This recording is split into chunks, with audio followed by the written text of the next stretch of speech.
Hey, Chief, going home to your teepee? Danny Bigtree clenched his fists but kept walking. The November wind was cold against his face. It blew his long black hair over his eyes. He thought again of cutting it short. If he asked his mother to cut his hair, she might look at him in that way she had. She wouldn't tell him no, though. Even though her eyes might question his decision, he knew she would cut it if he asked. But he knew, too, that even with short hair, he'd still be noticed. The other boys would still say things like that. That's how it always was here in Brooklyn, especially if you were different.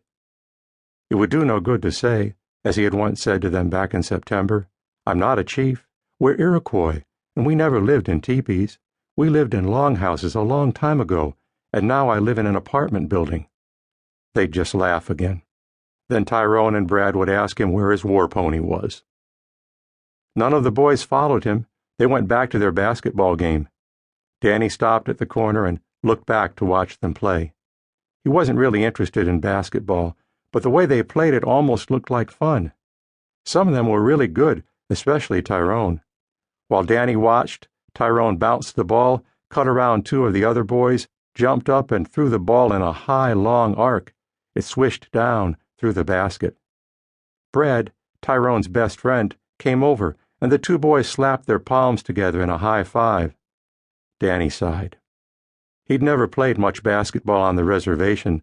Lacrosse was his game, but nobody here played lacrosse. Danny found himself thinking again of what it had been like up at Akwesasne, the wide St. Lawrence River.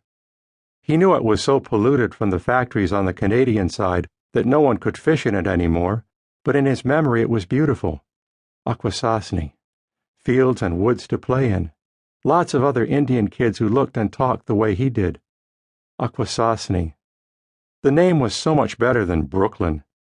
Akwesasne meant the place where the partridge drums. He didn't know what Brooklyn meant. There had been plenty of reasons to leave Akwesasne, though. No jobs was one.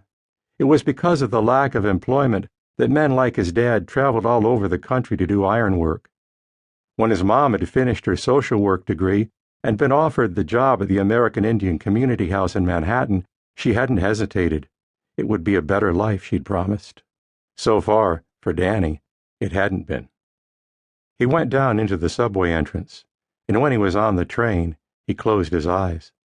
That way he wouldn't know if anyone was looking at him.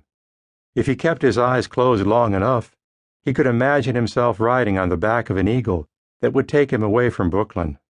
It would take him away from schools and tenements and people who made fun of him because he wasn't the same as them. It would take him to a place where there were